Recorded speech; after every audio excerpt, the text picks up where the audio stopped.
Coming up next on the Jeff Crilley Show, we're going to talk to a national thought leader on biologic therapies. We'll be talking to Dr. Wade McKenna next.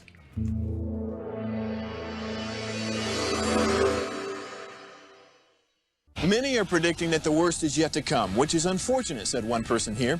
Until now, they've enjoyed the reputation of being the nation's icebox. Watched a burglar in his home this morning by webcam. As a journalist of over 25 years, stories are what make my world turn. Reporting live from the Dallas newsroom tonight, Jeff Crilley, Fox 4 News. But in 2008, I took the jump from my familiar life and started a PR firm from my home. We're talking about anyone with a camcorder like the one I'm using becomes a television network. We started slowly growing the company, and we now have over 100 clients, and we've branched into the world of live digital broadcasting. I now own 8 different TV studios and have a huge team, and the stories that I now get to share are sometimes the most important of my life. Life has a funny way of coming around full circle. This is the Jeff Crilley Show. Well, we hear on the news all the time about stem cells. You might be listening to an ad on the radio, and there's a lot of myths out there about stem cells. People hear it, they don't know exactly what it is. So to separate fact from fiction, Dr. Wade McKenna, he's the founder of MOAB Texas. Thanks for coming on the show. Hey, thanks, Jeff. Yeah.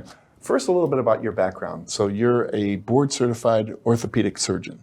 Yes, and my kids will tell you they very quickly had fellowship trained because that was really important at the time. So I did after orthopedic surgery residency, I did a fellowship in trauma and post-traumatic reconstruction, just because at the time, that was the thing I saw most often not done as reproducible in regular orthopedic surgery. And with an extra year of training, and you're literally an associate professor during that year where you do all the trauma coming in at a level 1 facility, you leave that year kind of feeling like there's nothing you can't take care of.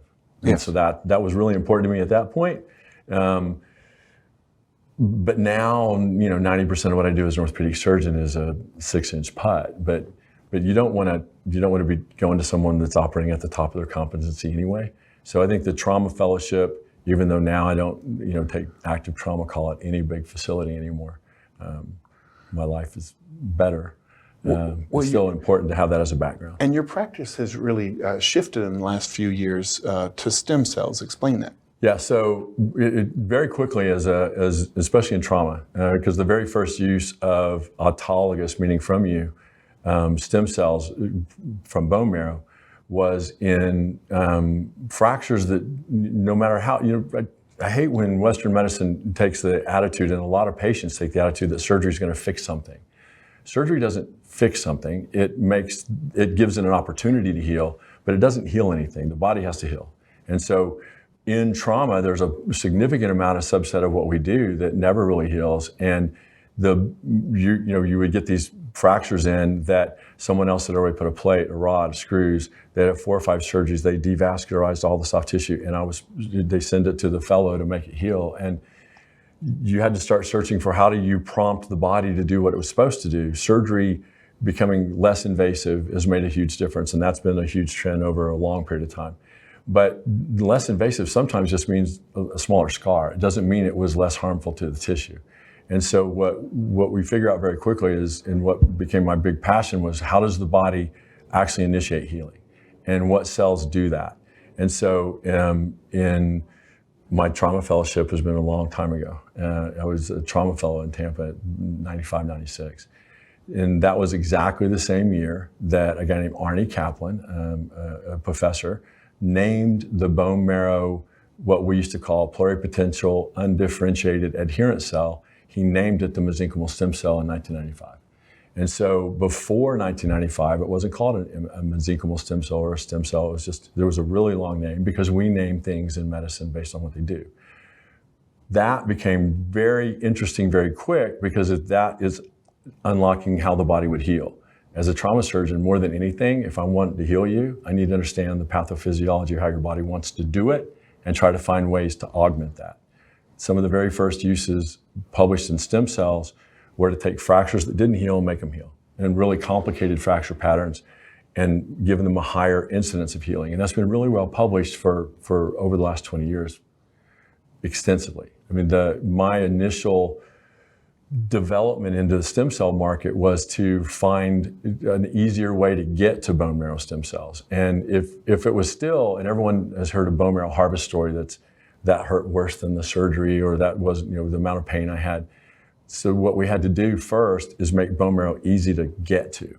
And so I developed a little harvest catheter that we developed along the way. It's changed multiple times over the last 25 years, obviously. But now I have a 3-minute process to pull 60 cc's of bone marrow in a relatively atraumatic fashion through one little poke hole with one stitch.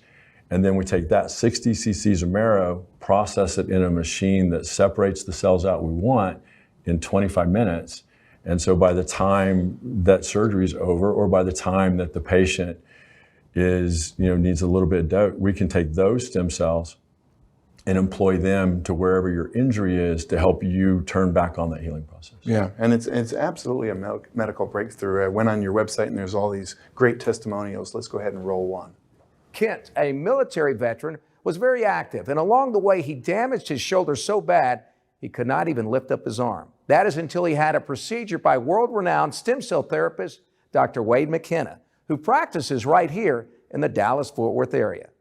I had bad shoulders from the age of 20 on. I swam a lot through high school, and 40 years of small sustained abuse. And the final blow was in the swimming pool with my son, throwing him up in the air, and I felt my right shoulder go.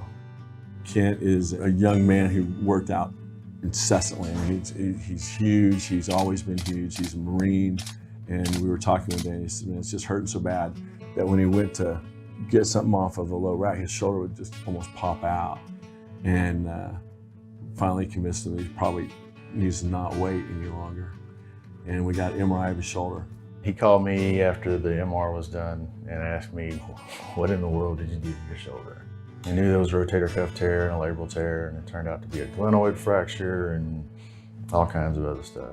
So did rotator cuff reconstruction. Literally, we were worried about that he needs a new shoulder. And so it's also chondral changes, arthritis, full thickness retracted cuff tear. The healing process was amazing. It was faster than I thought. That being said, I'm an RN. I'm a lot better nurse than I'm a patient. He went ahead and did the left one, stem cells again on that one. Recovered quickly on that one. Everything was going great. I was coming down the stairs one night, slipped, fell, tore the right one again. So went back in, and then stem cells again on this one. I believe it was 2.5 weeks post-operatively. I felt so good. I wasn't lifting, I wasn't putting any weight on it, but I had full range of motion. So I went out, got in the pool, and had my son video me swimming, and almost the cause of Dr. McKenna's heart attack. I opened the video. Oh, Kent's in the pool. Hit play. Kent's breaststroking in the pool. And I was like, oh, I'm gonna kill him. He's supposed to still be in a sling at this point, right? He's 3 weeks out. Then he does a flip turn at the end of the pool. It comes back swimming freestyle, and I drop my phone. And like I'd seen a ghost. I was worried he was gonna tear his cuff up, but he obviously didn't. To feel whole again, to feel like I'm strong enough, I can pick up my children, I can basic activities of daily life without having to worry about that pain being there. Just got back from a mission down in Houston, helping the Harvey victims. Did a lot of good for a lot of people down there, and again, lifting boats and lifting people out of helicopters, just moving people that couldn't help themselves. And it was good to be able to do that and not worry about tearing it up further. It's good to be back at 100%. Kent will definitely be the first to tell you that Dr. Wade McKenna is the leader when it comes to stem cell therapy. Wow, that is so impressive. Now, you have an update on that very same patient. Yeah, I actually, oddly, took care of him again today. He's, first of all, he's an unbelievable specimen. I mean, the guy still looks like that.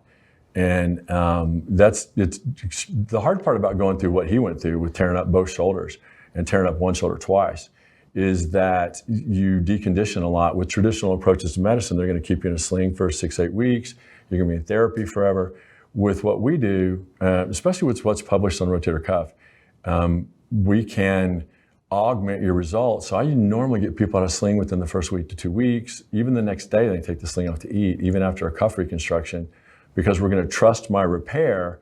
And I don't have to trust my repair for a year. I have to trust, because that's how long it would normally take to heal. Sure. I have to trust my repair to maintain its integrity for the first 3 to 6 months. Because what's published on a study with rotator cuff surgery is that the failure rate nationwide in our country and every other country is around 30%. And that's doing it the way we traditionally do rotator cuff surgery in the US. And that's from the best guys in the world. If the failure rate's 30%, it's not because the surgeon messed it up. It's because the body still can't heal it. You're sewing it back together. It still has to heal. And so if you take and augment that injury with bone marrow cells, just not even with the amnion and all the cool patches and all the postnatal tissue graft we use, which is part of the afterbirth stuff. Without any of that, just use your bone marrow and inject it into the cuff at the time of surgery. The healing rate is 100% at 6 months. The cohort that didn't have cells is 67% at 6 months. The 10-year follow-up was just published. I say just, 2014 isn't just, but 10-year follow-up on that was published in 2014 that showed if you had stem cells injected at your cuff at the time of surgery, 87% of the time it's still intact. If you didn't, it's 40%. Wow. So you want to be 87% of the time healed at 10 years or 40% something. First of all, if someone was going to have rotator cuff surgery, and they should look you in the eyes and say, the failure rate of the surgery is 30%. No one does that. And that's what's published. But not if you use cells. That was same surgeon, same hospital from a long time ago. And this is not controversial. Right. Like, we've been doing this for 20 years. I've done over 25,000 bone marrow harvests. Wow. It's the cell that is responsible for initiating healing and new blood supply. And we all know famous athletes who have gone out there and had, one surgery after another, and they never are quite the same. I will tell you that it's because the body, under conditions of repetitive trauma, or not given time to heal, or from chronic overuse, you don't have, or you're nutritionally or hormonally compromised. So, there's an overall approach to, in Western medicine, everyone wants to treat an injury and not a patient. The goal with cell therapy for us is health. Like, if you're healthy, you know what happens? You heal from a surgery. If you're really healthy, you may get by without a surgery. And so a lot of things in Western medicine is you throw a drug at it or surgery at it, but you still have to have a host that can overcome what you just did to them. Sure. And cell therapy has been the thing that does that. And a lot of the problem with is a lot of its politics is that athletes have to leave their traditional healthcare system to come see us, and a lot do. But those are people that get paid to not be hurt. And with the way medicine works, you almost have to be an insider to know where to go, because those guys aren't going to go on I wouldn't expect them to. The patient confidentiality thing is really important in our practice. But, they'll still post pictures of us in the clinic, and they're on our web, sometimes we'll be on the web, posting pictures together. But I never come out and tell what we did for someone or how we took care of an injury that hadn't healed, because if it's a contract year or something, it affects someone's livelihood. But once people figure out that they have a bunch of traditional surgery, and athletes figure that out pretty quick, and it didn't get better, like, they know if they got better or not. And if there's some really minimally invasive way to augment the result they had, which is the use of bone marrow stem cells, even if you're injecting a previously reconstructed ACL or a previously reconstructed shoulder or an early arthritic knee or a late arthritic knee or a chronically injured tendon or a fracture that didn't heal. You talk about athletes and ending careers, a fifth metatarsal fracture. It's one little bone in the foot. There was one player drafted ahead of Michael Jordan. No one even knows who he is. He should have been the greatest basketball player ever, probably, if he was drafted ahead of Michael Jordan. But he had a fifth met fracture that they couldn't get to heal, the Sam Bowie, right? If we have a fifth met fracture, what's been published now is, even without surgery on the fifth met fracture, if we just take your bone marrow cells and inject in that, we can usually get that to heal in the first 2 months. Wow. Not 5 surgeries later and still not having a blood supply. And every time you open that bone up, the one thing about surgery, and obviously, as a trauma surgeon and as an orthopedic surgeon that's still really busy in orthopedics, when you make an incision and remove the blood supply for something, you're creating a wound that now has to heal more than it did before, because at least you hadn't interrupted all the blood supply. Now, the chronic injury, the inflammation does decrease the blood supply to that fracture. That's why they have to kind of overcome some of that to be able to heal. That's why we put screws in them sometimes, or a plate or a rod. Is because sometimes I have to keep everything lined up for long enough that you can still get active and do stuff, not limit your function, and get the blood supply back and get to heal. A lot of times, every time if you use bone marrow or a combination of the patient's marrow and amnion, we can get an initiation of healing way faster by the body, because the way the body would heal is goes through an inflammatory response, and then a post-inflammatory response, and then pro-inflammation, and then remodeling and healing. When you use cells, you're pushing the body past that inflammatory response, because these are the cells that secrete. A stem cell isn't about what it becomes, it's about what it secretes. So when you take those cells and put them in that injured environment, it gets rid of the injured environment very quickly. It changes the room, right? So now instead of a big inflamed injury, you're pushing it towards healing. That is what most athletes get very, very quickly, and they talk. Right? So most of the patients we take care of that are really high profile come from another patient that's really high profile, not from a team. Most teams are sponsored by, like, look at the stadiums. Like, whose banners are hanging around most pro sports teams? Healthcare organizations, not someone that's talking about health. Someone's talking about a healthcare system, which is financially driven. They're not driven necessarily making you healthy. They're driven on having healthcare use. I think that the stem cell part of that is the most kind of anti-use of healthcare you can get, because if I can just get your body to heal better, you don't need a lot of healthcare, right? But that's really the only healthy thing we have, is taking your cells, concentrating them, and help them put them where they go. This is how the body wants to heal anyway. If you heal from that fracture, it was your stem cells that healed the fracture. So I'm not changing how the body works. I'm helping it do a better job and augmenting what your body wants to do. Sure. Right? And I love it that you talk like an ordinary guy, because I think so many doctors speak in legalese or medical jargon, and the patient doesn't understand what they're talking about. You have the heart of a teacher, and that's why the media keeps calling you. We saw a clip on the news that we're going to put up here. I love it that the media turns to you for your expertise. You like to educate people, don't you? It's been crucial, right? If anyone that's looked at kind of my path in medicine and what we've done, I don't get out of the OR or clinic very often. And because of that, the science, I think, of what we do has been kind of stifled, because I'm one guy, and we can, even though we've trained hundreds of people on the bone marrow system, and the one of the companies that makes the machine will, like, I'm their nationwide trainer. Like, they'll send guys into our clinic. We have a private OR in our office. Doctors will come in to learn how to do bone marrow. I've been all over Europe since like 2014. We have bone marrow approval on the kit. Probably the largest country of use outside of us is the Gulf Coast states or Italy. Some of the proprietary material in the very beginning came from Eastern Europe. So those branches of medicine have been more open to finding a natural way of healing than what we had in the U.S. We've got about 2 minutes left, and in the final 2 minutes, I want you to talk to the patient whose doctor is urging them to go under the knife. Do they want to get a second opinion before they do that? Yeah, this is hard, right? Because from my standpoint, like, even with us, like, we have patients flying from probably 20% of what we do is from out of the country, and probably a third of what we do is probably half of what we do is from out of state.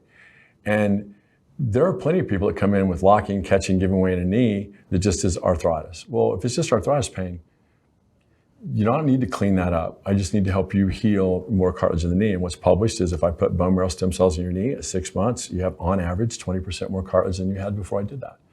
If I just scope your knee at 6 months, on average, you have 0% more cartilage than you had before I scoped your knee.